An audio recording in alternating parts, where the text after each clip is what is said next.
और कुछ पॉइंट्स देखते हैं हम मैग्निफिकेशन ऑफ सर्कल मिरर में। तो एक चीज नोट करेंगे हम कि अगर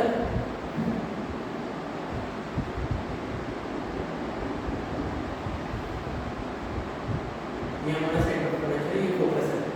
अगर इनफाइनाइट पे ऑब्जेक्ट रहा तो इमेज फोकस में बनेगा। जैसे जैसे इनफाइनाइट से ऑब्जेक्ट पास आएगा वैसे वैसे इमेज भी पास आ जाए। जब ऑब्जेक्ट सेंटर ऑफ कर्वेचर पे पहुंचेगा तब इमेज भी सेंटर ऑफ कर्वेचर पे पहुंचेगा।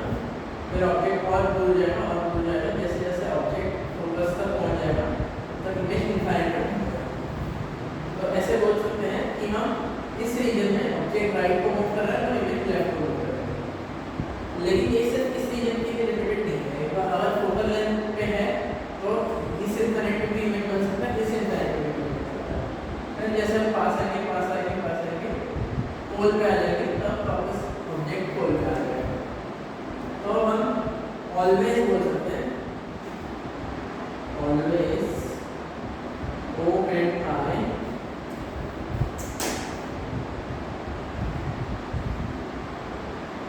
will have velocity in opposite direction.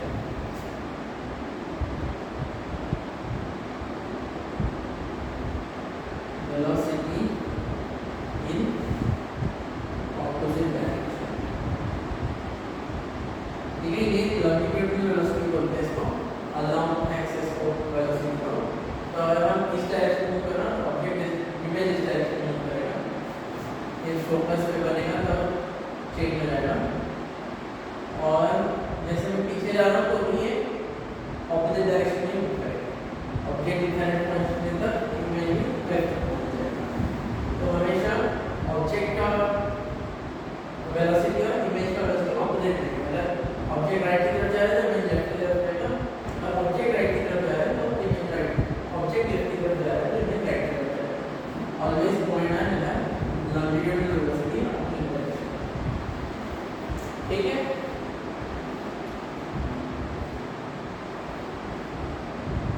एक और चीज हम देख सकते हैं कि O और I इन दोनों के लिए जितना दूर जाएंगे फार्दर, जितना ज्यादा दूर जाएंगे जितना फर्दर फ्रॉम पोल रहेगा उतना लार्जर बनेगा जो हमारा ऑब्जेक्ट डिस्टेंस है, इमेज डिस्टेंस जो भी दूर है वो बड़ा होगा, जो भी पास है वो कंपैरेटिवली लेस इन साइज रहेगा और इट विल बी फास्टर। देख सकते हैं कि फोकल लेंथ से बस थोड़ा सा मूव करने के इनफाइनाइट से फाइनाइट का है, तो बहुत दूर पे बहुत फास्ट वेलोसिटी होता है, लेकिन फार्दर जो भी रहेगा वो फास्टर मूव करेगा। फिर एक एग्जांपल ऑफ कॉन्केव मिरर, एक use of concave mirror, it is the sharing mirror.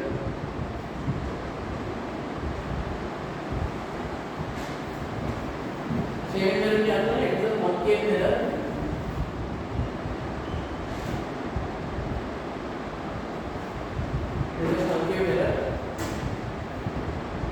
उसका वर्चुअल इमेज देखना है, virtual image erected 95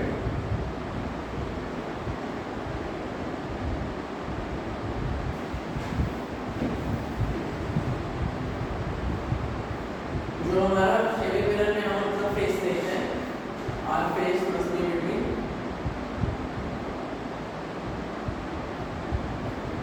focus and पोल।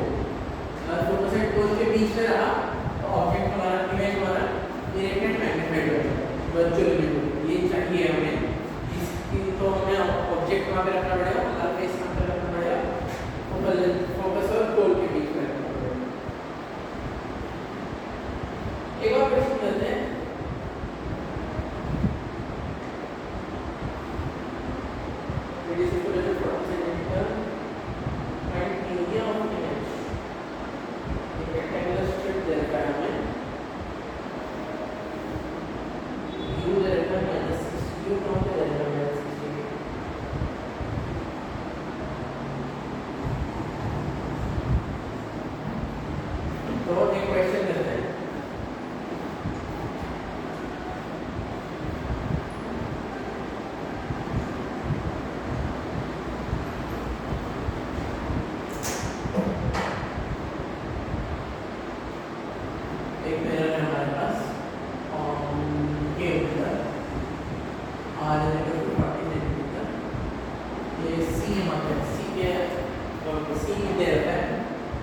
सी पे हमने एक रेक्टेंगुलर स्ट्रिप रख दिया,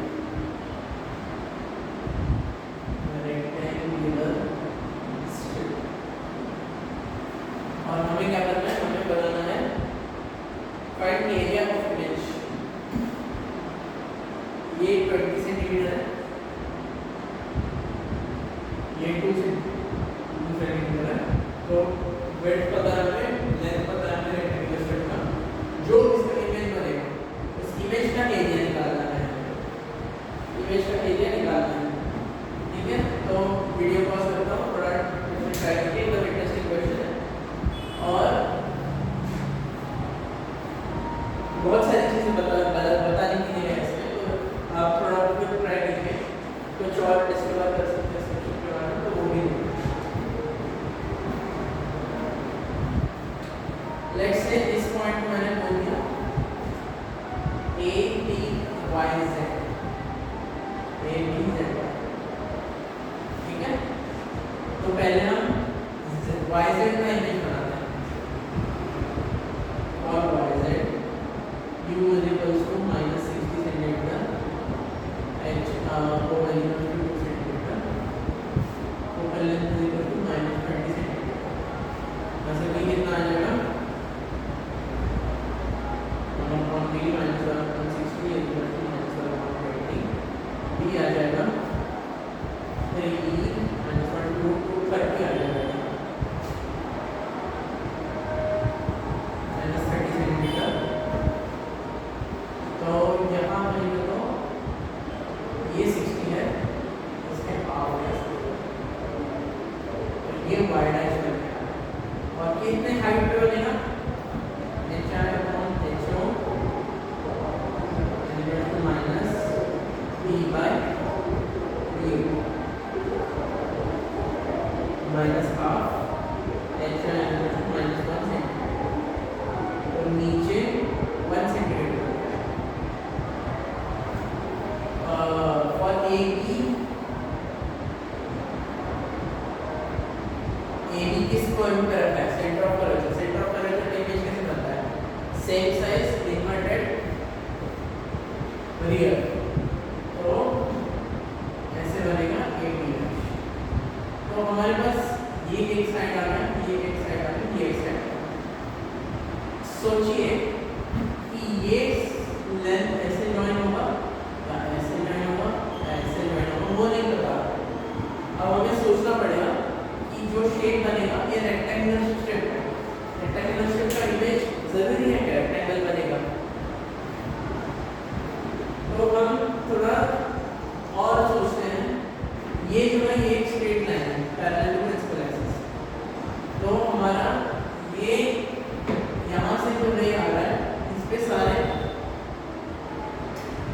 इन पॉइंट्स का इमेज ये लाइन बना, ऐसे बोल सकता हूँ B का इमेज B डैश है, Z का इमेज Z डैश है, तो इन सारे पॉइंट्स का इमेज ये सारे पॉइंट्स रहेंगे, तो डिपेंडिंग ऑन इन पॉइंट्स कहाँ पे लाइन रहते हैं ये लाइन डिसाइड करेगा। अब मैं बोलता हूँ कि ये सारे पॉइंट्स ये एक इंसिडेंट है, एक्सटेंड कर देते हैं, तो ये सारे B to Z के बीच में सारे पॉइंट्स सेम इंसिडेंट रे भेज रहे हैं और रिफ्लेक्ट होके वो सारे सेम स्ट्रेट लाइन यहाँ पे फोकस है, तो सेम स्ट्रेट लाइन के थ्रू पास हो गए, तो इसलिए जो हमारा Z डैश B डैश रहेगा वो एक स्ट्रेट लाइन रहेगा। अगर हमारा ऑब्जेक्ट रेक्टेंगुलर स्ट्रिप रहा तो हमारा इमेज ट्रेपेजॉइडल भी बन सकता है, रेक्टेंगुलर भी बन सकता है, तो इस केस में ट्रेपेजॉइडल ट्रेपेजियम बनता है। तो हमारा ट्रेपेजियम का एरिया निकालना है, area of trapezium half sum of parallel sides into height, half sum of parallel sides, ये दोनों पैरेलल साइड है 1 centimetre and 2 centimetre, 1 centimetre and 2 centimetre, 1 + 2 into height, ये हमारा हाइट है, तो ये इमेज से कितना है -30, ये इमेज से कितना 40, ये 10 सेंटीमीटर, तो ये 15 centimetre. This is the area of image. Object का एरिया कितना है 20 into 2 40 है। 40 साइज का 40 सेंटीमीटर स्क्वायर का ऑब्जेक्ट रखा तो भी सिर्फ 15 सेंटीमीटर स्क्वायर का इमेज बनेगा। तो हम नोट कर सकते हैं कि अगर हमारा रेक्टेंगल रहा तो हम ऐसे हम इसका इमेज बना सकते हैं। रेक्टेंगल रहा तो उसका एडवांटेज क्या है, सब सेम इंसिडेंट रे भेज है, तो अलग अलग पॉइंट्स पर अलग अलग इंसिडेंट रे भेजने की जरूरत है, अलग अलग इमेज बनाने की जरूरत है। सेम इंसिडेंट रे से सारे इमेजेस का लाइन इस लाइन पे लाइन है वो पता चलेगा। अगर हमें रेक्टेंगुलर शेप का कोई भी शेप फ्लावर टाइप उसको दे दिया, उसका इमेज बनाना होता है तो कर्व सरफेस